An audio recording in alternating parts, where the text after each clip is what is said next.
Hello, it's Matt McLachlan. Before we get to this week's podcast, I wanted to extend a very special invitation to you. In August 2025, my signature tour is heading back to the Western Front, and I'd love you to come with me. We're going to explore the battlefields of France and Belgium and tell the entire story of the Australians during the First World War. It's going to be an amazing trip. We're going to visit the Somme, we're going to visit the Ypres Salient, French Flanders, famous battlefields such as Passchendaele, Pozières, Villers-Bretonneux, Bullecourt, Fromelles, and many more. Now, this is the only tour I'm going to personally escort to the Western Front in 2025. So if you'd like to come with me, please don't wait. The tour sells out very, very quickly. It departs Paris on the 30th of August, 2025, and you can find full information at our website, which is battlefields.com.au. When it comes to weight loss, no two people are the same. That's why Noom builds personalized plans based on your unique psychology and biology. Take Brittany. After years of unsustainable diets, Noom helped her lose 20 pounds and keep it off. I was definitely in a yo-yo cycle for years of just losing weight, gaining weight, and it was exhausting. And Stephanie. She's a former D1 athlete who knew she couldn't out-train her diet, and she lost 38 pounds. My relationship to food before Noom was never consistent. And Evan, he can't stand salads, but he still lost 50 pounds with Noom. I never really was a salad guy. That's just not who I am. Even through the pickiness, Noom taught me that building better habits builds a healthier lifestyle. I'm not doing this to get to a number. I'm doing this to feel better. Get your personalized plan today at Noom.com. Real Noom users compensated to provide their story. In 4 weeks, the typical Noom user can expect to lose 1 to 2 pounds per week. Individual results may vary. A Living History production. This is the Living History Podcast, broadcasting live across the airwaves.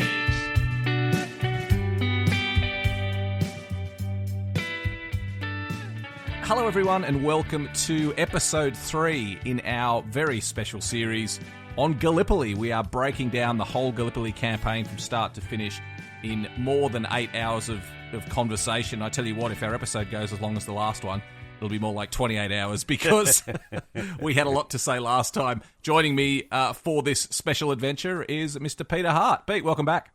Well, delighted to be back, Matt. Very, very, very big episode this. Lots of excitement and drama, lots of tragedy, of course, but I'm looking forward to dealing with it. Yeah, this is the one that I think the Australians listening potentially are at risk of overlooking a little bit too much, which is the British and the French contribution down at Cape Helles. And particularly on that first day, it's such an important aspect of the entire story. So that's what we're going to do today. We're going to do the landing at Cape Helles on the 25th of April, 1915. Anzac Day isn't just about the Australians and New Zealanders. It's also about the British and the French. So we're going to tell their story. Don't forget, like always, if you are enjoying this series and if you don't want to wait for all 8 episodes, you can download them all right now by subscribing. So click on the link in the show notes and binge on every episode back to back without having to wait for them to drop each week. Pete, let's get started. I'll say at the outset that last week, if you haven't listened to last week's episode, please go back and do that because not only does it make more sense to listen to them sequentially, but also we covered a lot of the strategy and planning in the last episode in the lead up to the Anzac landing. So go back and check that out if you haven't, because it'll make a lot of this make a lot more sense as we talk about Cape Helles. But Pete, I've heard you give this discussion many times. I've been fortunate to be on the ground with you at Gallipoli while you gave this explanation of the Cape Helles landing. So let's now share that with the listeners. Give us your overview of what was going on at Cape Helles and the plan. Well, what it is, as we know, Hamilton's divided his forces by, firstly the Anzac landings and now these landings at Helles. He decides to make a series of, they're supposed to be coordinated, but the words, are they buggery, does spring to mind. They're not coordinated. They're reliant on the Navy pouring in supporting fire from all round, because it's a very small peninsula. The Navy can almost get all round you. And he identifies, or his team rather identifies, the main beaches. And should we go through them? They are V Beach. Yeah, let's do that. Let's talk about It's complicated, so people might want to get a map out again, or at least a notebook and make a list, because there's a lot going on, and we'll talk about that in more detail. There's V Beach. Now that's in front of Saddlebar Fort and Village. So that is a main landing. We'll talk about it. We're going to go through the landings first in outline and then discuss what actually happens. There's W Beach. That's a little further around the Helles Cape, just a bit more to the north. There's X Beach, which is to the north of W Beach. There's S Beach, which is in Morto Bay. That's to the right of V Beach, and it's just below De Tots Battery. It's in Morto Bay, as I said. And then there's Y Beach, which is a sort of afterthought and sheer madness, as we'll discuss, which is at the bottom of a very steep set of hills and gullies. There's some great pictures of my friend Gary Bain coming down there with various bits of the tree stuck into various bits of his anatomy. Great picture. Good old Gary. Hello, Gary, if you're listening. He won't listen to us. That was the idea. You know, that was right up the western side of the peninsula, which was between the Turkish forward positions near the other beaches and their local reserves, which are held back at the Kilidbahir plateau. So there is another landing. We've got to mention it, although we're going to glide past it. Although you've faithfully promised to deal with the French, we're going to do the British thing and give the French a terrible job and then ignore them. So what they're doing is, because for the 2 days that they're going to take Kilidbahir, which is what the plan is, they can't have the Turkish Asiatic batteries firing across the straits into their backsides. So the French have got to land at Kumkali. And that's a separate landing, and that's an incredible story all on its own. But we haven't got. I mean, Gallipoli's a big topic. We haven't got time for everything. And we've mentioned the other diversity operations that were going on. There's also it's not a cohesive, focused plan, is it? It's like every alternative that's open to him, he's sort of taken, and it's just a mess. It's almost like Hamilton looked at Gallipoli like a Monopoly board and then threw down every token in every corner he could find. I mean, it's hard enough to explain on a podcast a century later, let alone actually have to go through it and carry it out. It's just madness. Because he splits his forces so much, he doesn't concentrate his forces, and that's the whole. That's what you've got to do, Matt. You've got to concentrate your forces, and because they're so spread out, they're vulnerable to defeat in detail. Because of course the Turks have the central position. Now, who's landing? Well, the landings are made by the 29th Division. And they've got one battalion of the Royal Naval Division, the Plymouth Battalion. They're going to help a bit as well. I think your description of their plan is always best. What is the plan? What's their timetable for this? Well, we are going to land on the beaches. We're going to capture Helles, and we're going to capture Krithia and Archibaba, then Kilitbahar Plateau, then Constantinople, and then the next day we'll rain beer. That's it. Rain facetious explanation of what the British plans were. But it's worth saying. Ridiculously overconfident, ridiculously overcomplicated. Now, we'd better have a little look at the 29th Division, because they might not be familiar to Australian listeners, and that's what most of the people will be, I think. They're the last of the British regular divisions. They're basically, I always say, scraped up from around the Empire. They're from all over the Empire. They'd never trained as a division. They didn't have their own artillery. They hadn't trained as brigades. They hadn't trained as a division. They are. It's not. They're very good soldiers, but they haven't had the requisite training to operate. They're individually skilled, not as a formation. They're commanded by a character. I don't know what you think of him. You've just written a book on Second Krithia, so you've probably got a real down on him. He's an interesting man. I mean, what do you think of their commander, Major General Elmer Hunter Weston? What do you think of him? Well, it's interesting because I was about to ask you the same question, because I think opinions are divided on him. I said in the book that he finished the war as one of the most controversial British commanders. I don't rate him particularly highly. I think he was a good soldier. That's what I think. I think he was a good soldier. But just weird stuff, as we're going to find out. Like his absolute refusal to attack at night time, his repeated plans, repeated time and time again exactly the same thing, taking an already difficult situation and making it even more complicated. His very odd relationship with Hamilton, his commanding officer. I won't say whether he, I don't know whether he, in other circumstances, would have been an amazing commander, but I do know in this circumstance, I think he was pretty poor. Yeah, and I agree. He wasn't stupid. It's very important, people. That he wasn't stupid, but he was a bombastic, obnoxious bastard. And that's one of the reasons people don't like him to this day. He actually predicted in his reports to Hamilton, he said, it's a great phrase that sums up the eccentricity at the heart of the man. He said that they'd end up stuck halfway across the Hellas Peninsula, and his words were like a cow up a tree, which I always love. But then British Army, 1915. He just gets on with it. He swallows his objections and just gets on with it. But the idea that they couldn't have landed at night is puzzling to you and me, I think. Just talk to me about, specifically, before we get on with what actually happened at Helles, talk to me about the relationship between Hamilton and Hunter Weston, because it's just plain weird, in my opinion. The reading I've done about it is that relationship was just bizarre. It just did not make military sense. It's strange, but I think a lot of the fundamental weirdness comes from Hamilton. He has this opinion that once he's given his orders, or overarching orders, it's down to the subordinate to do it. Now, there's nothing particularly wrong with that, but he hesitates to interfere at all. He compares it to when you fired a shot from a gun, that then the bullet or the shell has its own trajectory, and I just think that they're a bad pair for this sort of Hamilton and Hunter Weston, for this sort of operation. I think part of that, Pete, is because Hamilton is so deferential, and he tiptoes around and doesn't speak plainly quite often. I think Hunter Weston is the worst person to be on the receiving end of that, because he takes advantage of it, I think. So when Hamilton is, as we will see later, when Hamilton's dithering a bit and maybe we should do this and maybe we should do that, Hunter Weston's able just to say, bugger that, I've got my own plans and I'm sticking to them. It's a very odd relationship, and I think I it's agree one of the key entirely. reasons I agree entirely. The disaster we're about to discover unfolded.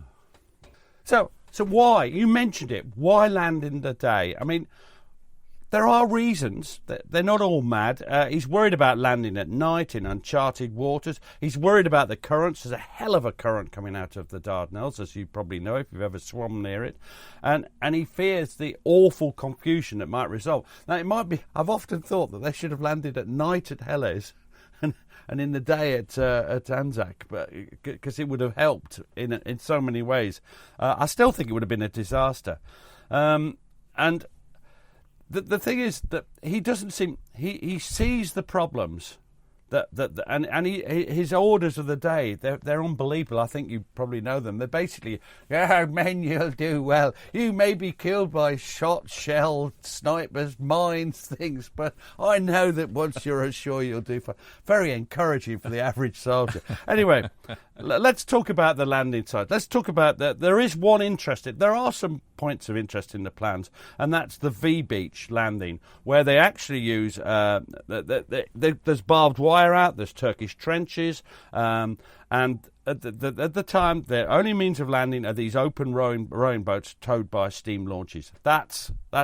And funnily enough, one chap who's he's not a senior commander, but it's commander, he was in charge of a communications yacht, Commander Edwin Unwin, and he comes up with a solution. And I don't know whether you want to describe the River Clyde, because it features so large in the story. I mean, but it's basically a converted trawler, isn't it? Not trawler, collier. Yeah, it's. I said in my book that maybe the British were inspired by the site of Troy just across the Dardanelles, because they came up with their own version of the Trojan horse. The idea, she's got with her a steam hopper, and she got lighters to fill the gap, because they guessed there might be a gap, but they haven't thought it through. We'll come back to that. Now, what do you think the men thought? What do you think the men thought who are inside the River Clyde? Because there's best part 3,000 troops inside there. You've got an example, I think. Give us an example of what the average bloke... Well, he's not the average bloke. He's quite an interesting chap. But what did Captain Guy Geddes of the 1st Munsters Fusiliers think? Oh, it's me. Now, this is one of the professional things that Gary has to cope with. My inability to read the word "me." This is what Guy Geddes says. Really? Right. You can edit that. Let me assure you, dear listener, that Pete knows an awful lot about military history. He just doesn't recognise his own name. Don't hold that against him. Oh, we got to leave that in now. I am. You're going to be Captain. You're going to be Captain Guy Geddes. I insist you leave that in so you see what you and Gary have to cope with. I felt we were for it, that the enterprise was unique and would demand all I was possible of giving and more, that it was no picnic but a desperate venture. I just longed to get on with it and be done with it. I felt I was no hero and that I had not the pluck of a louse. My nerves were tense and strung up, and yet I never doubted that we would not win through, because I knew the splendid fellows at my back, highly trained, strictly disciplined, and they would follow me anywhere. So very, very heroic, but underneath that heroism, there's a lot of nerves, and I mean, they knew the Turks would be expecting them. They knew they were defending. V and W beaches are the two main defended beaches. Pete, I just want to ask something about that quote. Do you recall where that quote comes from, in what form that was originally delivered? Because I suspect it's a letter, not a diary entry. Because the reason I say that, I could be wrong, but the reason I say that is he starts by saying, I'm feeling a bit nervous, this all might go wrong. But then all of a sudden he catches himself and then goes on, no, we'll win the day through. I know the guys will follow me anywhere. And, it sounds like a letter that he's writing to a friend or a family member to me. I'm not sure if that's the case. I can no longer remember. You know my memory. As well as not being able to read my own name, I also struggle with memory.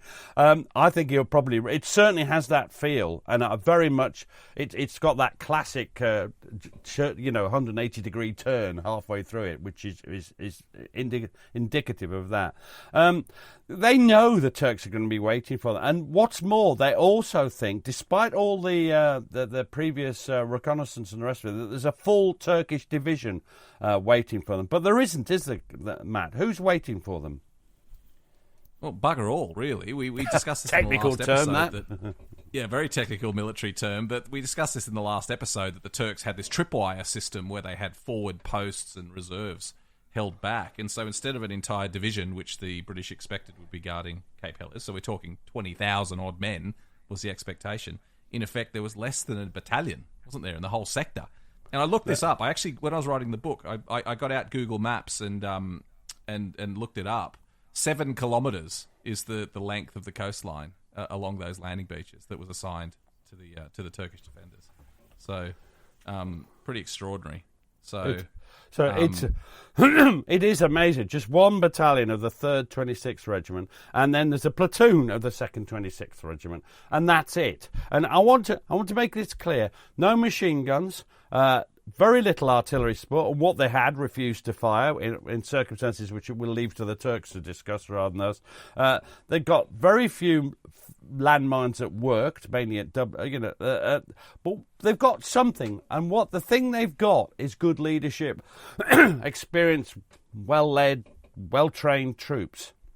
And just one extra thing I want to add about the 26th Regiment, Pete, is that, again, something I only discovered by looking through the Turkish records. Not me, I didn't look through the Turkish records, but those historians like Harvey Broadbent and Edward Eriksson and people like that who looked through the Turkish records. But the 26th had only been in there for 2 days at the time of the landing. It had been the 25th Regiment that had been digging in and building all these defences for weeks and weeks in preparation for the landing. And then absolutely at the 11th hour, they were swapped. And the 25th was pulled out and the 26th were brought in. So not only were these men going to be hugely outnumbered in the landing, they had absolutely no idea of the terrain they were supposed to be defending. And their machine guns, this is how we know that there were no machine guns facing the landing, because their machine guns didn't even catch up to them after this sudden last-minute change of plans. And the only explanation we seem to be able to come up with is that the divisional commander wanted a change in the leadership of the leader guarding the beaches, the leader of the regiment, the commander.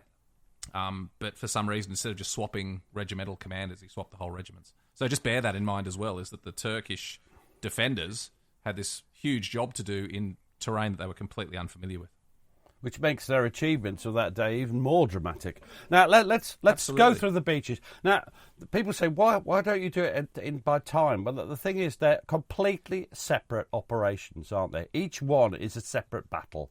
And whether you look at the official histories, all the books, it's because they fight on their own, which is the whole bloody point of what a shit plan it was. Let's start with Y Beach. That's going to be a thorn in the side of the Turks. It's behind the front lines, if you like, down by V and W Beach. It's to threaten communications with their reserve formations, and it's to act as a sort of lightning rod to attract the reserves in, rather than go down and deal with the real threat.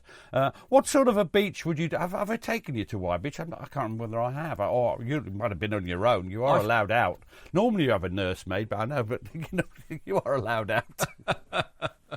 I'm going to say about Y Beach that the term the Y bit is okay. The beach bit, that's a generous title. I haven't actually stood on it, but I've seen it from the water, and I've seen it from the top of the cliff, and it's not a beach. It's one of those weird, if you imagine, like you always see in the Mediterranean, a scrubby cliff that virtually plummets into the ocean, and just before it does, there's a few metres of shingly, foreshore. That's what they call Y Beach. So I can understand why the Turks didn't defend it very adequately, because it's an insane place to land. But probably, I'd say, Pete, the only really inspired part of Hamilton's plan, because it's a long way up the coast. It's a long way northward of the tip of the peninsula. So it was actually a very shrewd flanking manoeuvre. I would go for imaginative rather than shrewd in view of what happens to it, if you see what I mean. Exactly. Now, the landing's going to be made by the 1st King's Own Scottish Borderers, KOSB from now on, if I remember, which I probably won't, supported by the Plymouth Battalion. Interesting choice of mixture. And you're going to give a quote from Private Daniel Joyner of the 1st KOSB. What does he say, Matt? Private Daniel Joyner says, the main object now was to gain the top of the cliffs. This was easier said than done. The scouts had got there and found it unoccupied. We started. No attempt at order was made, nor was it expected. Hand over hand, a pull up here, a jump there, and so on. Seemingly the Turks did not know that we had landed.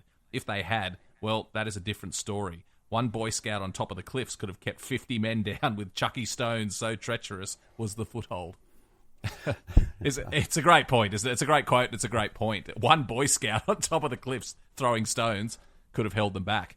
But that's the rugged nature. But there were no Turks there to hold them back. There were no Turks within cooee of Y Beach.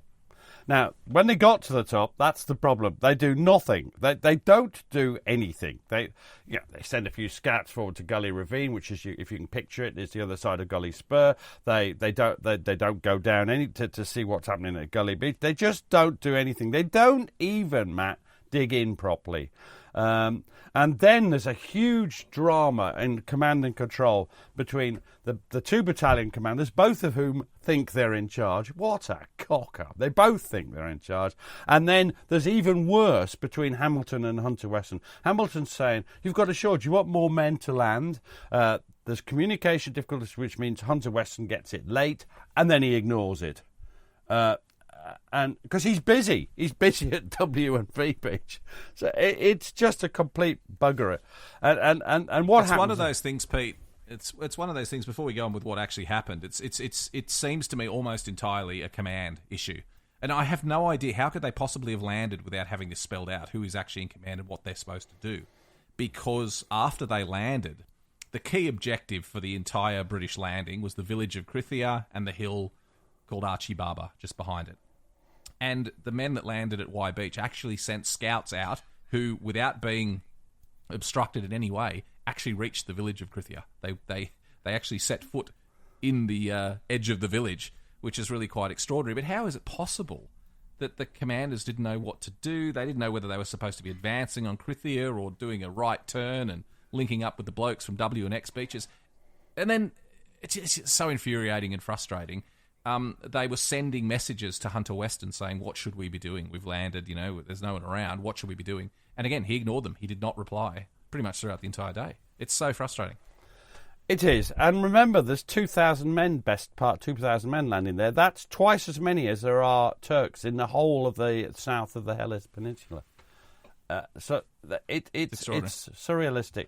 They don't dig in, but then the Turkish reserves, the 1st 25th Regiment you mentioned, the ones who had been at Gallipoli, Helles, and now they're back at Seraphim Farm, back up on Khaled Bahir. They start to arrive that evening, and they counterattack, and it goes on all night. They haven't dug in properly. It's a complete cock up. They end up scratching them behind their equipment piled up, and it goes on all night. And then at 7 o'clock on the 26th of April, there's a last desperate attack. And you again are going to be Private Daniel Joyner, 1st KOSB. What does he say about it? This is a pretty horrific quote. It's like the drama in this quote is pretty amazing. Down they came in greater numbers than ever. Day was just breaking. No preliminaries this time. Line after line. Our rifles got hot. Wounded men were loading. Officers getting us ammunition. What little could be got. It was impossible to miss. It was impossible to last. Something had to give way. It was us. We retired, dropping back about 50 yards. Our remaining officers rallied us and we charged. The Turks were dumbfounded. They turned and ran for it. We tried to hold again, but again we were forced back. Back and forward we swayed until the Turks had us on the topmost edge of the cliffs, with a sheer drop of 300 feet. The beach was littered with our wounded, in many cases dying comrades. The Turks had the chance of a lifetime. Another push and we would have been over the cliffs. We had turned at bay. Every man that could hold a rifle was brought into the line. Holding like this, we waited for the last push. No sooner had the Turks shown a hesitation than our remaining officer grasped the situation and ordered the charge. This time everything was in a mix. Bayonets, butts, fists, feet, and in fact everything and anyhow. So mad was the rush, the Turks gave way. Now, what followed then is it's amazing. What can you say other than wow? But both sides by this time are knackered, and there's a sort of lull settled, helped by the fact that the ships can now see what's going on, and the Turks are very wary of that. But there's then a classic. They're evacuating the wounded. The Navy say, Do you want to come off? And there's a sort of yes, no, maybes, and eventually, in sort of embarrassing circumstances, they evacuate the beach that morning of the 26th of April. It's a complete cock-up. And I'm sorry, the next two are equally bad. And we're going to deal with them quickly because we can't deal with every beach because each one is a whole story. X Beach. You've been to X Beach, I know, because I've stood there with you. We walked down the artillery road. They built then down to the beach. The landing there is going to be made by the 2nd Royal Fusiliers, and here the Navy really step up their game, don't they? And they bang on about it quite a lot. What do they do that's different? Well, they bring a ship in bloody close this time, and it effectively blasts the top of the cliff off with very close range. I think it was only like 400 yards out from the beach. That's ridiculously close for a big naval ship to come in, and it absolutely smashed the Turkish defences. Not that there were many defences to smash when you look at the records. How many Turks were guarding this beach, Pete? 12. And possibly... Sorry, is that 1,200? No, 12.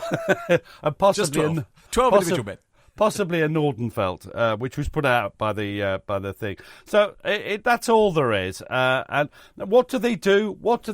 They do nothing, essentially. They establish contact with the troops landing at W Beach, which is not far away. It's a very short walk now. We've walked it. That's just to the... They get in touch with them, but then they're sort of paralysed by fear of mass counterattacks. There is a counterattack, and they describe it as hordes, thousands of them, sir. And actually, there's only, at most, a company, 250, and more likely it's only a platoon or a couple of platoons. But they panic, they go back to the cliff edge, which is bad. It's not a cliff, it's earth. And it's another battalion lands, and they solidify the position. What had they achieved? What had they done? What would you say? Bugger all. They'd done nothing. They'd landed again. They absolutely outnumbered the Turkish defenders, but they were paralysed by fear, as you say.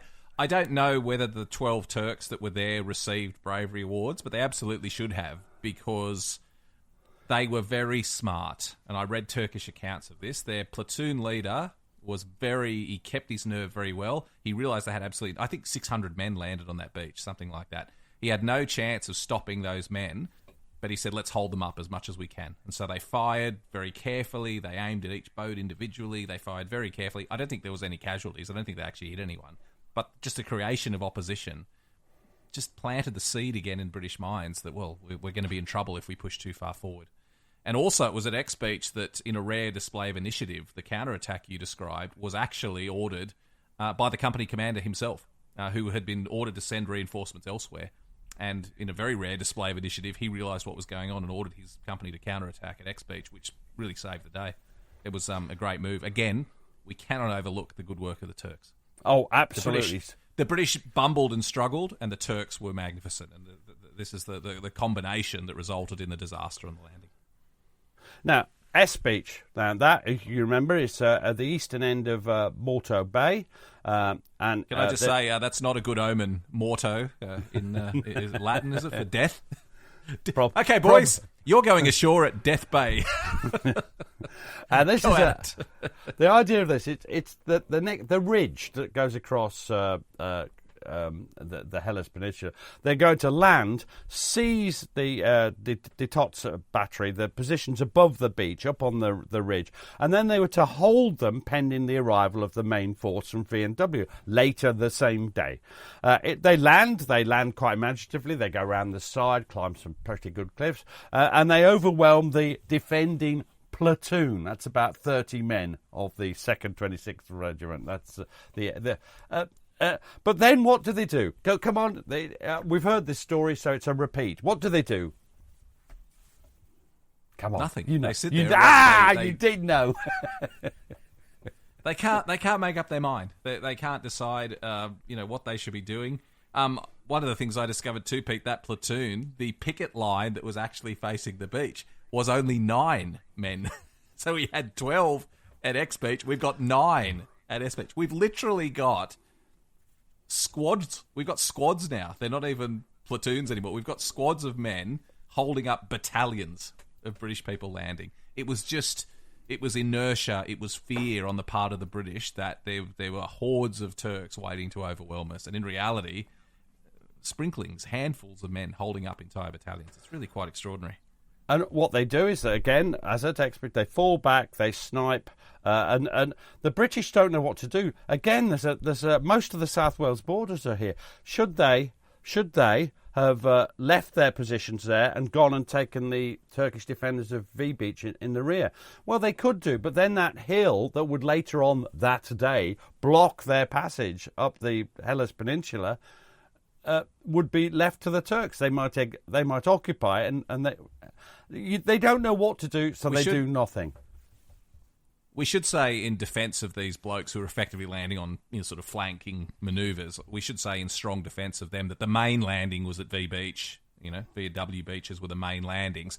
And because, as we're about to find out, they went so badly wrong, that's why there was so much misinformation. If the landing at V Beach had gone even a fraction as well as it was supposed to, the South Wales borderers at S Beach would have seen British troops advancing and linked up with them and carried on together. But as it was, because the landings were going so disastrously on those beaches, there was no sign of the troops that they were supposed to be supporting. So you can't really blame them for coming ashore and then going, well, what the hell do we do now? Capture Constantinople on our own.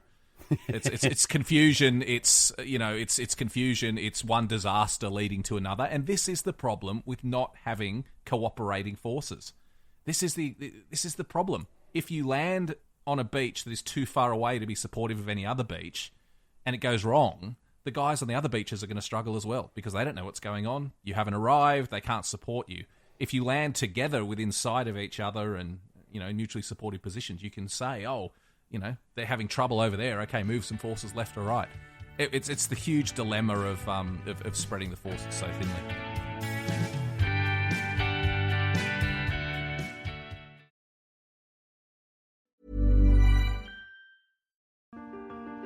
To everyone else, this is a task. But to you, it's a launch pad. Your starting block. This ain't a desk. This is opportunity. Switch to Boost Mobile and get the Coach Prime Moto G 5G on us at your local Boost retailer. Moto G 5G on us when you switch with ID verification and new Unlimited Plus or Unlimited Premium plan activation. Taxes extra. All prices, fees, features, functionality, and offers are subject to change without notice. See participating dealers for details. Explaining football to the friend who's just there for the nachos? Hard. Tailgating from home like a pro with snacks and drinks everyone will love? An easy win. And with Instacart helping deliver the snack time MVPs to your door, you're ready for the game in as fast as 30 minutes. So you never miss a play or lose your seat on the couch or have to go head-to-head for the last chicken wing. Shop Game Day Faves on Instacart and enjoy $0 delivery fees on your first 3 grocery orders. Offer valid for a limited time. Other fees and terms apply.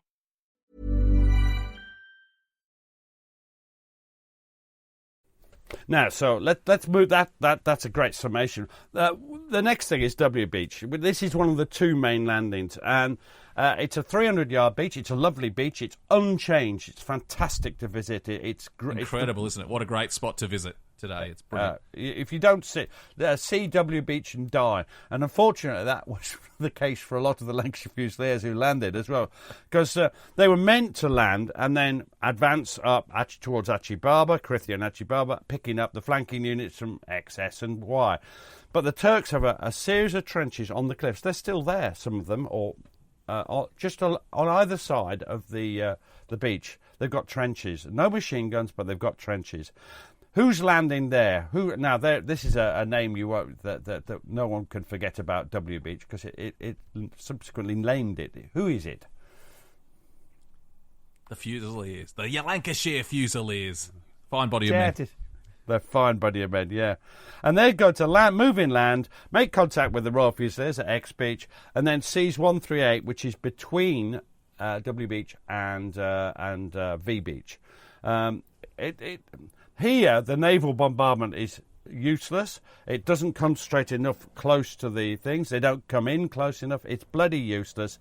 And when the tows of rowing boats and the little putt-putts come close to the beach, they come under a lot of fire. And this is what leading seaman Gilligan said. He's in charge of one of the boats. He's from HMS Euralius. I told the men to lie down in the bottom of the boat, leaving myself and 6 oarsmen exposed to the enemy's fire. I then ordered them all to jump out and get under cover as quickly as they could. As soon as we touched the beach, we could see wire entanglements. The fire was terrible, just like a hailstorm. I jumped out of the stern, up to my arms in water, and pushed the boat in. The sergeant jumped in front of me and got mortally wounded. The cries of the wounded were terrible.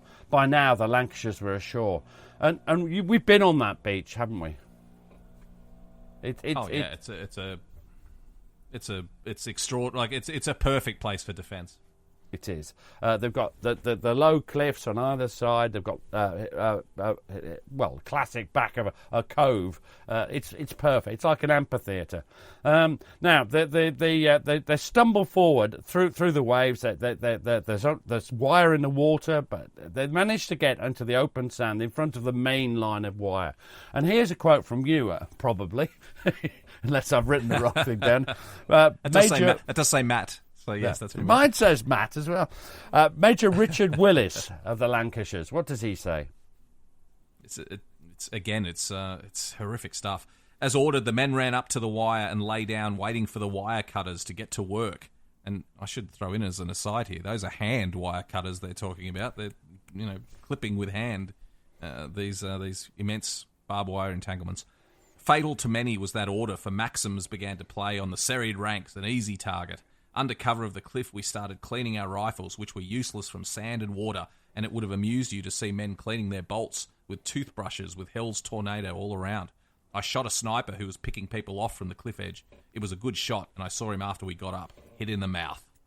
Now, you might say it's pretty heroic stuff. It is, but this has got all respect for the Lancashire Fusiliers, but I personally, and most historians now, do not believe there were machine guns there. They were under heavy rifle fire. If they heard machine guns, it's from something. There is a bit of evidence within that. Why on earth would we be shooting at a sniper when you're under fire from multiple Maxims? And by the way, they took those trenches. Where are the Maxims? You can't run away with a Maxim.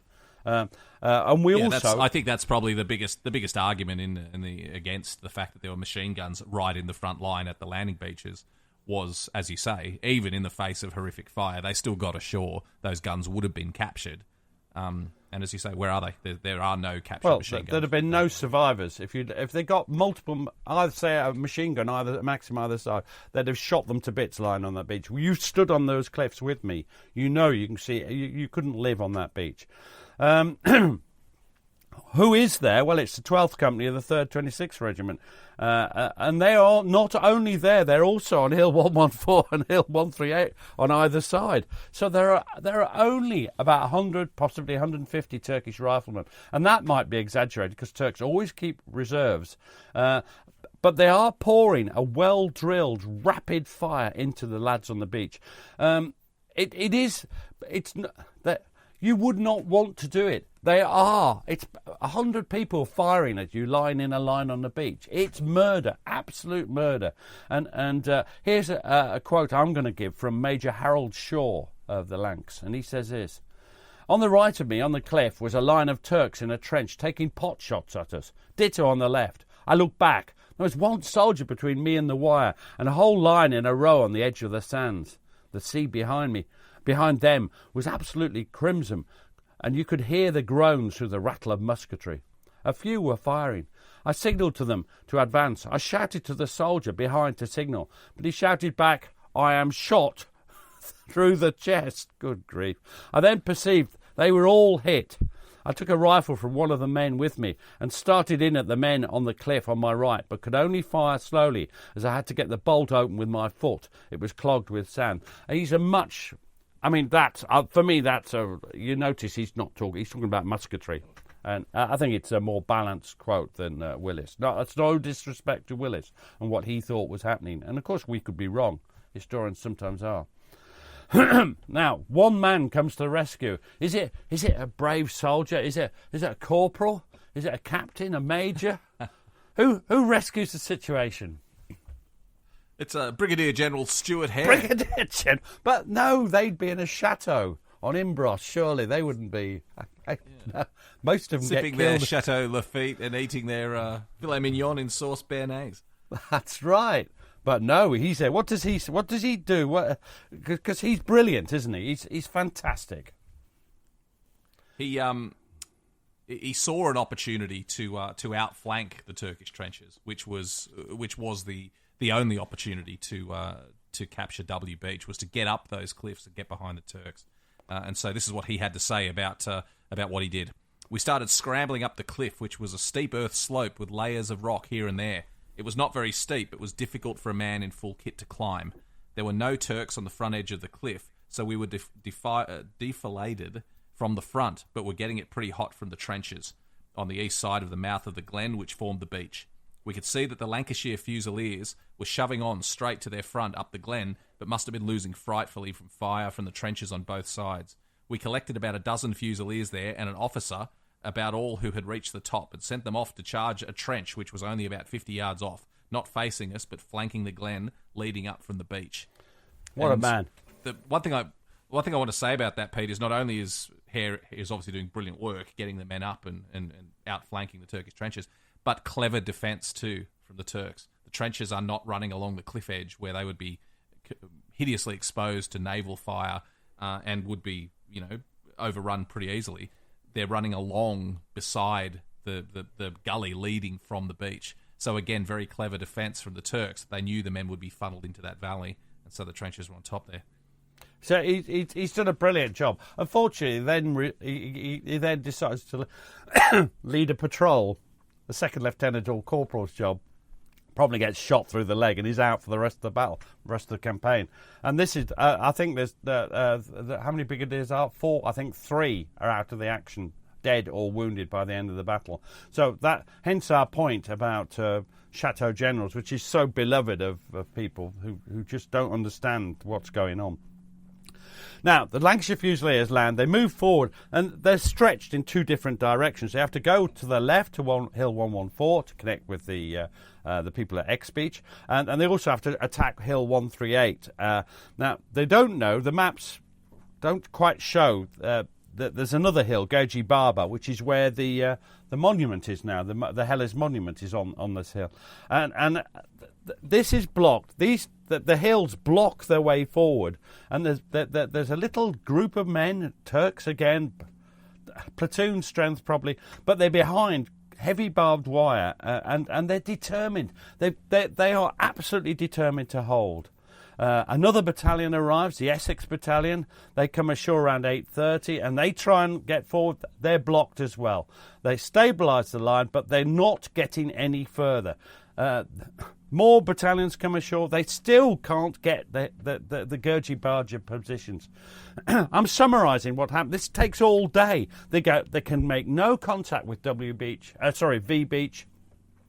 They've advanced a matter of couple of hundred yards. They're not getting anywhere, and then suddenly it's nightfall, and they have totally failed to connect with V Beach. And even more so, this is one of the two main landings. They're meant to be approaching Achi Baba by the end of this day, not approaching Gurji Baba or the Helles Memorial, as we would say. It's going wrong, isn't it?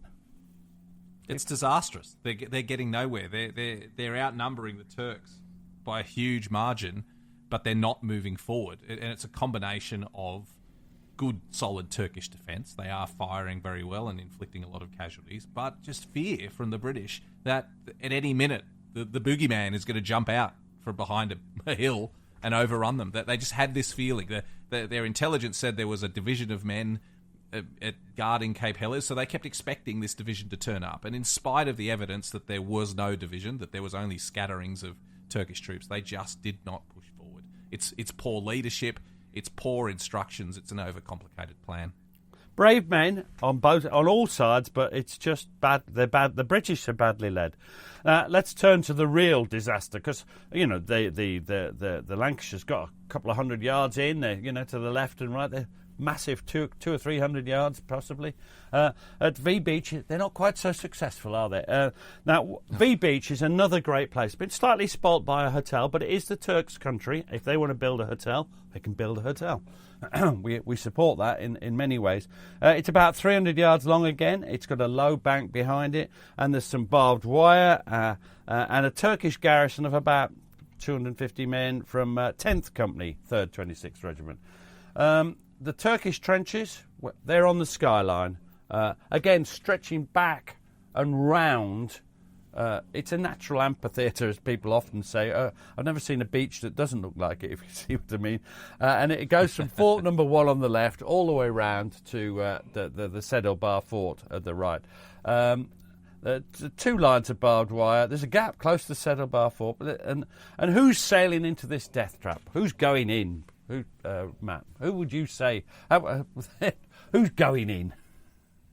Which troops are going in? Yeah, who's going in? Well, yeah, it's the Dubliners and the Munsters, but also this is where the River Clyde does its thing. The Trojan horse we mentioned earlier, and writing about this in the book, I was fascinated to see the Turkish perspective on this. Just imagine for a second, you're a Turkish soldier. You're in your trench, you've been bombarded, you've survived the bombardment, you know the Allies are landing, you're looking through your binoculars and seeing men come out of transports and hop into rowing boats, and then out of the morning mist comes looming this huge ship, a massive ship. And what does it do? It very slowly chugs into the shore, and then it grounds. It crashes into the beach. You must have been pretty bewildered by what the hell was going on, and the Turks were indeed. They did not know what was happening for quite a while. That's absolutely true. We'll talk about the Clyde a bit. There is a conventional landing occurring at the same time by the 1st Dublin Fusiliers, and they come ashore. They come ashore along the beach and round the corner. Let's forget about them. And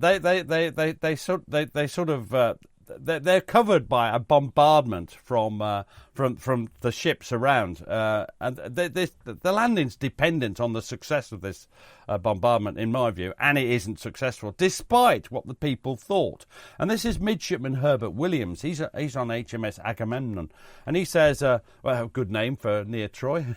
All the other ships joined in until the noise and flashes were terrific. Before, everything had been so still, and the contrast was extraordinary. One could not distinguish between the different guns or ships in the roar and screech of guns and bursting shells. It was like hundreds of gigantic Maxims. The whole of Sedle Bar and the surrounding country was shelled, and in the half-light, the bursting shells and the glare of the burning houses spread a reddish glow over everything. It seemed impossible that anything could live in such an inferno. Wire entanglements, parts of houses, clods of earth, and everything else was blown sky high. It was an extraordinary sight. Above all this, away inland, a glorious red sun rose, and I was quite appalled to see the terrific destruction.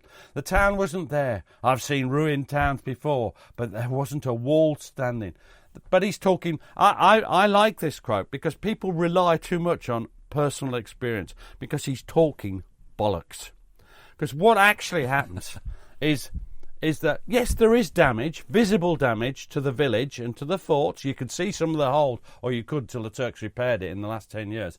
You could see the holes in the forts where it had been hit. You could see the even today there's ruined the towns. But the naval shells are flat trajectory. They can't hit the trenches. And it all looks very dramatic, but it failed. It does not take out the Turks. And when the tows land... The Turks hold their fire, well disciplined, aren't they? They hold their fire until they're just very close, until they can't miss. And people say there's machine guns. There's a couple of what they call Nordenfelds, which are like mechanical machine guns. They're still deadly. And there's the men. And as they come ashore, they're pulling ashore, and you've got a quote that I think sums it up. It's Lieutenant Cuthbert Maffett of the 1st Dublin Fusiliers. What does he say? They opened a terrible fire on us with machine guns and pom-poms, the shells of which contained an incendiary mixture. They began to hit the boat I was in very frequently and killed many of my men as we were rowing ashore. We were also unlucky enough to lose several of the blue jackets who were rowing us in. That's the Navy guys. The men had to take over their oars, and as they did not know much about rowing, the result was that we often got broadside onto the shore and presented a better target to the enemy. Just before we grounded, the boat got hit once or twice with incendiary shells and commenced to go on fire. She was also half full of water from the many holes in her by this time. Several of the men who had been wounded fell to the bottom of the boat and were either drowned there or suffocated by other men falling on top of them. Many, to add to their death agonies, were burnt as well.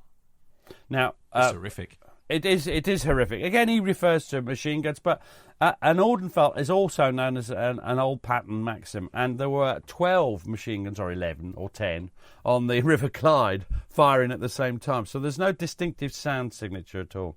Whatever it is... The other thing about the Turkish defence was that their platoon commanders were very disciplined and gave them very specific instructions. So rather than everyone just blasting away at every target, the riflemen were ordered to target a specific boat and pick off every man they could in that boat and then sweep to the next target and then pick off that boat as well.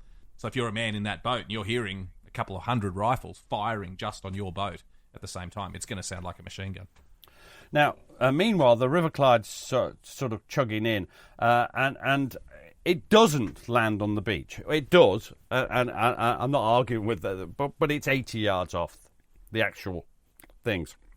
And what was meant to happen was a steam hopper and some old Thames lighters were meant to move round and form a bridge between a platform that had been built out. There was a platform on either side. And what had gone wrong? Well, let's have a look. Who do you think? That steam hopper's crucial to this plan, right? It's absolutely crucial. So what would you have? Who would you have on it? Would you have some highly trained naval experts, men who'd been under fire, perhaps lots of experience in various colonial campaigns, men who knew what they had to deliver? Would you have that, or what would you have instead? I certainly would have that if I was commanding this operation, but I believe that's not what they had on the boats.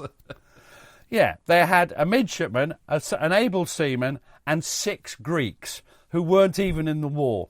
When the Turks opened fire, they go, sod this for a game of soldiers, literally, I suspect, only in Greek. And they went below the decks and battened themselves down, so that the steam hopper drifts off to the left. They can't, there's no one to pull the lighters into place to form a bridge between the plankings, the gangways, that ran either side of the Clyde to the front. You look at a picture of the Clyde, you'll see what I mean.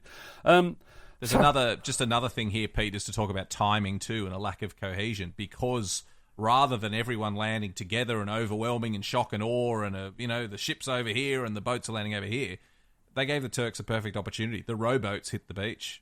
While the Clyde crashed into the shallows, but while they were dithering trying to get sorted, the rowboats hit the beach. So that meant the Turks could concentrate just on the rowboats. By the time they'd finished slaughtering everyone in the rowboats, the landing from the River Clyde had begun. So there was absolutely no cohesion. And one of the Turkish accounts that I read said that the Turks actually left their trenches to get a better bead on the Clyde. So if you go to V Beach, you'll know there's a spit of rocks, and that's where the Clyde sort of came ashore. The Turks actually clambered out of their trenches to overlook where they knew the men were going to come pouring out of the sides of the ship. And the other thing the is, results were awful. We created a defile. All the Turks had to do was line up in the holes cut in the side leading to the gangway. So you just fire at those holes. Everybody, you just aim at it. You don't have to. You just maintain your aim and keep firing at that hole. Or you can aim at the front where where the two gangways join. Now, this is where I like Commander Edward Unwin. It was his plan. He'd been put in charge of the River Clyde, and he saw it wasn't working. He could see there was no way ashore for the men. So what does he do? He decides to make the difference. That's the famous phrase that the British Army likes to use, men making a difference. And this is what he says. I dashed over the side and got hold of the lighters, which had been towing astern and which had been shot ahead by their impetus when we took the beach. These I got under the bow and found Williams, that's Able Seaman Williams, with me. In fact, his name's William Williams. The Welsh have no imagination when it comes to names. I had told him the night before to keep with me, and he did so literally. We got them connected to the bows and then proceeded to connect them to the beach, but we had nothing to secure to, so we had to hold on to the ropes themselves. When we got the lighters close enough to the shore, I sang out to the troops to come out. Now, I want you to picture that this is part of the fire discipline of the Turks. The Turks don't open a fire on them particularly because they're waiting for them to come out of a better target. That whether that was right or wrong, I don't know. But they wrap the ropes around them. They're acting as an anchor, holding the bridge. That's brave. They got the VC, but that doesn't. Awards don't mean anything compared to the actual courage that they're showing. And I don't know. It's amazing. They come out to the port side. The starboard side first. The left, and they're shot to bits. Literally shot to bits. As they try and get out, they're shot to bits. A few get ashore, and they're shot to bits on shore.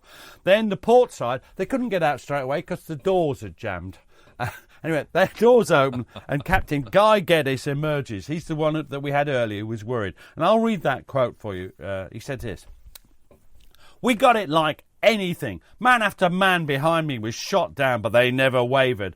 Lieutenant Watts, who was wounded in 5 places and lying on the gangway, cheered the men on with cries of, "Follow the captain!" Captain French of the Dublins told me afterwards that he counted the first 48 men to follow, and they all fell. I think no finer episode could be found of the men's bravery than discipline than this, of leaving the safety of the River Clyde to go to what was practically certain death. I dashed down the gangway and already found the lighters holding the dead and wounded from the leading platoons of Z Company. That's the ones who came out the right. I stepped on the second lighter and looked round to find myself alone and yelled to the men following out of the Clyde to come on, but it was difficult going across the lighter. Now, that is a classic early war quote. And one of the things you'll notice, Matt, is very much how brave the men were to follow me. And there's quite a lot of building himself up going on in that quote. I don't mind. If you or I had done anything like that, we'd be boasting like mad about it. So I'm not criticising him in that way. I just want you to realise, for a start, there were people following him, and one of them is a quote you're going to give, and it's a lovely quote. You can listen to it on the BBC on various sites. It's Private William Flynn of the 1st Munster Fusiliers. He was acting as Geddes' servant on that day. What does he say? He said, "Well, come on over we go. We fall into the sea. Of course, I lost him. I came up once or twice for fresh air, and I drifted to my right, and I came up by this strip of rock. It was piled high with dead. Some of the other company, instead of running across the gangway, which they saw was useless, they must have jumped into the water and managed to get to this rock, but eventually got killed, the majority of them. I managed to just crawl onto the rock. I was exhausted. I thought that my knees had bullet holes in them all over where they'd been on the bottom like. They were still pumping lead all into the bodies, any movement. We managed to scramble onto the shore. We had about 8 or 9 feet to go, and we got behind a bank about 5 foot high, and we were quite safe there. Now, when we say visit a batfield and be amazed, do you remember when the first time, it wasn't with me, you've been lots of times to Gallipoli without me, I don't know how you managed, but when you first saw that bank, because it's still there, isn't it? It's mine. I remember the first time I went there, and and the words "quite safe" didn't seem to be the ones that sprang to my mind, because it's overlooked from the right and the left. And if you're only below it if you're crouched in the fetal position. It's not a high bank. I think he's generous when he says it's 5 feet high as well. I'll post the photo on all our socials and everything. But the famous photo that I'm sure many people have seen, taken from the River Clyde, and you can see the men huddling behind the bank. It just looks like a grey black strip across the middle of the photo. That's the men huddling behind the bank, and the shore is littered with corpses. And I just want to make a point, because what you see in front of that photograph is the lighters, and on the right are the corpses, and on the left are the still living. They've thrown the corpses to the right, and they're taking shelter as best they can on the left. It's one of the very few action photos that have ever been taken, certainly in the First World War. It's amazing. Now, what happened? That is basically it for V-Beach. The British heroically capture about 10 feet. And then they're behind that. That's it. They're meant to be on Achi Baba. Is Achi Baba 10 feet from the sea? No, it's not. It's about 7 miles or 7 kilometres. You're better at that sort of thing than me. But they haven't captured anything. And that's it for the day. They try and get ashore. We can't go through every detail. We'll be talking for hours. They get no further. But the Turks, I want to look at the Turkish perspective, because this is a quote, and I love this quote because it's got a mingled mixture of very well justified panic and occasional flashes of kill them all. You know. And this is Lieutenant Abdul Rahman of the 3rd 26. It's got a slightly hysterical tone. That's down to the translation, I think. My captain, the enemy's infantry is taking cover at the back of the Sedel gun defences, but the rear of these gun defences cannot come under fire. With the 20 or 25 men, amazing, I have with me, it will not be possible to drive them off with a bayonet charge, because I am obliged to spread my men out. Either you must send up reinforcements and drive the enemy into the sea, or let us evacuate this place, because I am absolutely certain that they will land more men tonight. Send the doctors to carry off my wounded. Alas, alas, my captain, for God's sake, send me reinforcements, because hundreds of the soldiers are landing. Hurry up! What on earth will happen, my captain? And I think it sort of sums it up. And if you think he's hysterical, you'd be bloody hysterical too in those circumstances. And 20 or 25 men he's got with him. Yeah.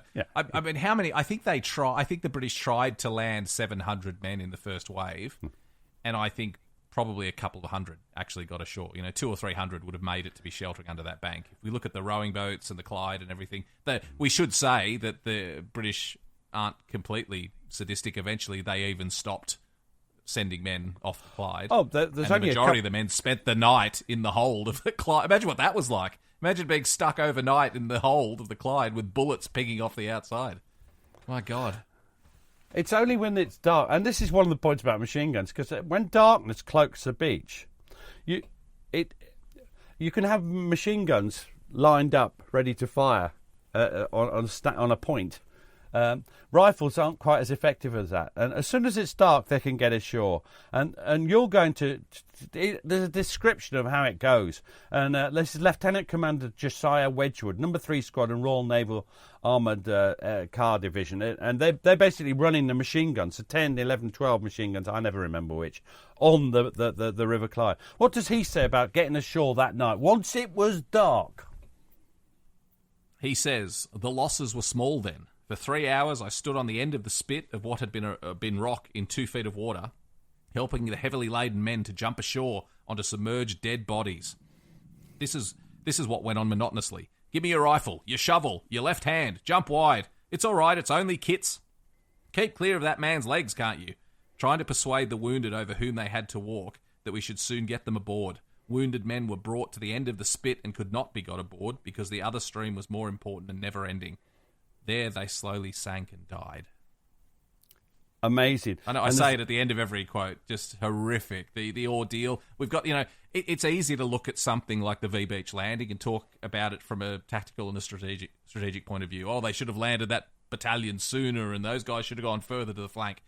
Then you drill down and just look at what it meant for an individual bloke holding a rifle to be going through it, and it's just the most horrific thing. This would have been potentially the most horrific thing they experienced during the entire war. It's just awful. And one of the quotes from Midshipman Drury, who's one of the VCs, and it's he just said, "I never knew blood smelled so strong." And that's what this is. This is a slaughterhouse. By 12:30 at night. 00.30. I always have trouble with that. On the 26th of April, the troops are all ashore. They've still not got any further, really. They're just on the beach now, but they're ashore.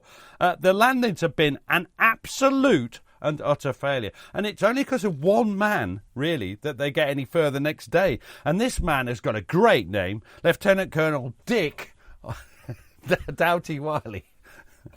Dick by name. And he organised, and one of the other colonels says that the men were a bit hesitant. They had the experience you just described. They were a bit sticky. They didn't want to go forward. Dick Doughty Wiley is a real hero. Got his cane in his hand, not because he doesn't want to kill Turks, but because British Army officers use them to point. It extends the arm and makes it clearer what they're doing. He organises the men. They charge. They take the fort.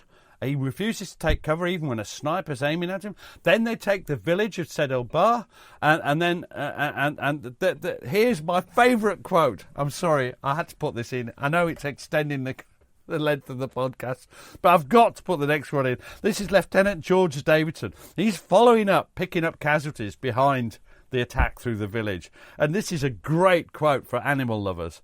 "The only living things I saw in the village were 2 cats and a dog. I was very sorry for a cat that had cuddled close to the face of a dead Turk in the street, one leg embracing the top of his head. I went up to stroke and sympathise with it for the loss of what I took to be its master, when I found that the upper part of the man's head had been blown away, and the cat was enjoying a meal of human brains." Now, I shouldn't laugh, but to me that's just an awesome quote. Cats are... That's just awful. They charge up, and there's an old castle at the top of the hill. It's not there anymore, Matt. I've looked for it. The Turks have looked for it. There's nothing left of it.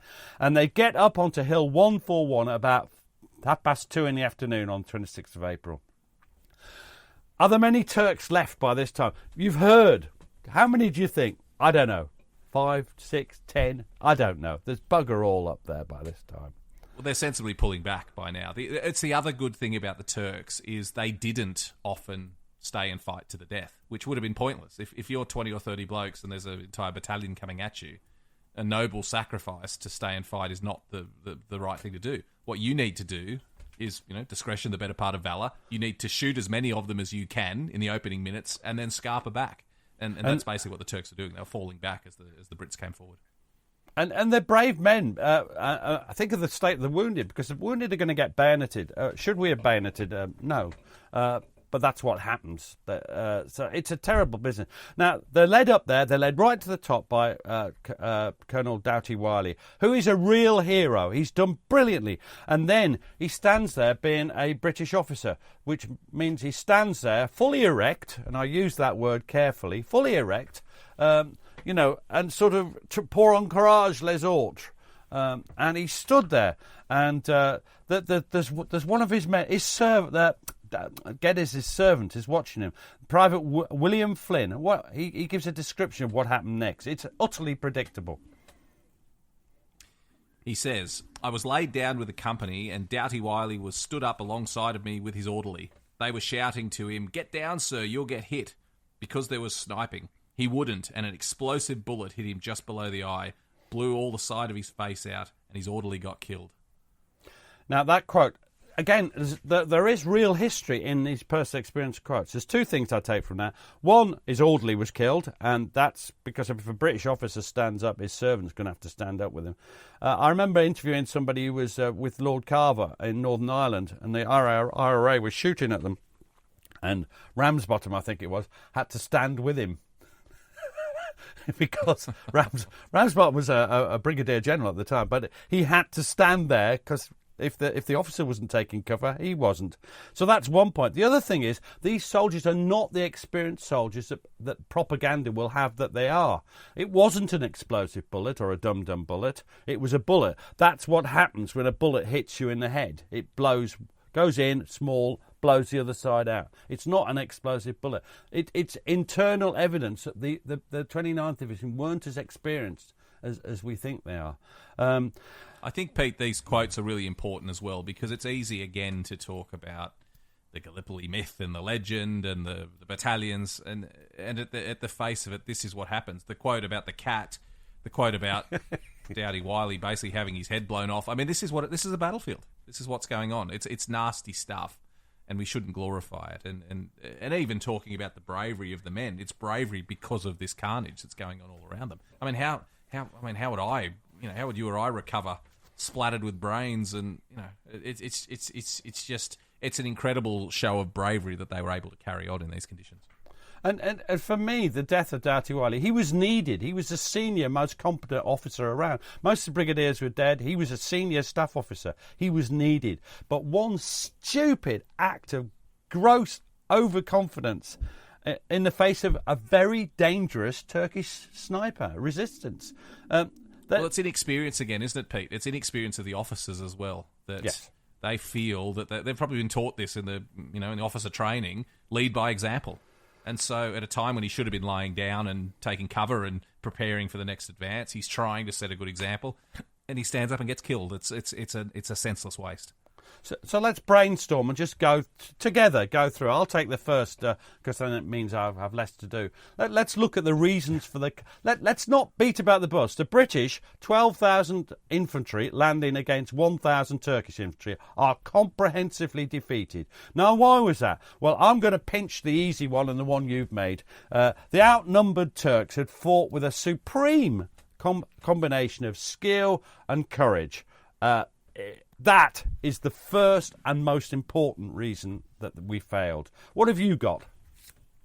Give me a reason. Yeah, I mean, the obvious one, the British plans were ludicrously over-optimistic, and they relied on the Turks not putting up opposition. And, I'm going to say that the plan was so complicated, I think the British would have struggled to take their objectives if there were no Turks shooting at them. It was a difficult, almost impossible plan to pull off. But the reason they got held up on the beaches, obviously, is they faced a hail of Turkish bullets, and that's what stopped them from advancing. That's why they couldn't reach their objectives. I mean, it wasn't just a tripwire the Turks managed to pull off. It was they actually stopped them at the main beach. That's great. You'd think the Turks were, they exceeded all their own expectations. This wasn't the plan. The plan wasn't let's hold up the British on the beach and slaughter them as they come out of the boats. The plan was just hold them up long enough so that reinforcements can come and do the proper fighting. And so it's extraordinary. As we said at Anzac, the work of the Turks in the front line facing those landings, just extraordinary. What's another reason, Pete? I'm going for the problems of command and control. Inadequate communication. We live in a world of mobile phones. I'm talking to you on WhatsApp. None of this exists. One of the reasons. Sometimes it took an hour for the signal to get up from the wireless room up to the to the command centres on the ships to Hunter Western and things. So command and control at every level in the British side was buggered. The Turks, who had the same communication, seemed to have managed a lot better. That's interesting. What have you got?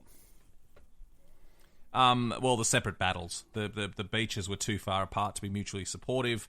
No one knew what was going on. One point leads to the next. The problems of command and communication were amplified by the fact that no one could see what the bloody hell was going on anywhere else. So the blokes coming ashore at X Beach had no idea what was happening at W Beach, who had no idea what was happening at V Beach. Ridiculous to have an advantage of numerical superiority and then to throw it to the wind by scattering those forces hell and gone all over the peninsula. And the last one's a small one that I often like to make. The River Clyde scheme was imaginative. It was. In fact, it's a modern. They have them now, assault ships. They do have them, but they hadn't thought it through. They hadn't thought that they were creating a defile that where people could be. The Turks could just aim at the holds. They could just aim at the front. They hadn't thought how to bridge it properly. They hadn't got the right people on the hopper. They hadn't thought it through. And after all, this is a point that it's made in jest, but the idea of the Trojan horse was that the Trojans would pull it in, not knowing the Greeks were in, and then take it into the centre of the city and have a big party. Do you think, as the Turks saw the River Clyde coming in and lined their rifles up on the holes in the side, do you think they thought, oh, look, a big Prezi, let's take it to Constantinople, have a big party? Or do you think they thought, kill them all? And it's obvious they hadn't thought through the details. To you're the one. You're not British. I don't want to give the idea that the British weren't brave, but there's perhaps a summation you might want to make about the whole landings. Well, it was the first amphibious landing of this type to be made in the face of modern weapons in the First World War. That was symptomatic of the whole First World War. The Brits couldn't have done worse on the day of the landing. It could not have gone worse. It was a harebrained scheme that was unlikely to succeed, and that's being optimistic. It could not have gone worse. The landing was a disaster. No, they couldn't have done any worse, really, and the Turks couldn't have done much better. And I think it's an amazing story. The courage on both sides is inspirational, but I'm afraid the British lost. And that's the end to it, really. Well, we've seen a repeat. We mentioned this in the last podcast about the Anzac landing. We've now got effectively the same thing happening at Helles. We've got the Allies securing the merest of beachheads, held up by strong Turkish opposition, and they're not going to be out. The Turks are not going to be outnumbered for long. Their reinforcements are heading for Gallipoli. Everyone knows now where the Allies are landing and what they're trying to do, and the Turks are now rushing reinforcements onto the peninsula, and that's where we'll leave it for today. But that's the next chilling chapter of the Gallipoli story that we'll talk about next time. Pete, it's been great. Thanks as always, mate. Fantastic. Cheers, mate. Good fun. Thanks for listening. Don't forget to subscribe and leave a review for the podcast, and visit livinghistorytv.com for more great history content. To everyone else, this is a task. But to you, this is opportunity. Switch to Boost Mobile and get the Coach Prime Moto G5G for $29.99 at boostmobile.com. The Boost Mobile network, together with our roaming partners, covers 99% of the U.S. population. Moto G5G for $29.99 when you switch with a new Unlimited Plus or Unlimited Premium plan activation. Online only. Taxes extra. All prices, fees, features, functionality, and offers are subject to change without notice. Visit boostmobile.com for details.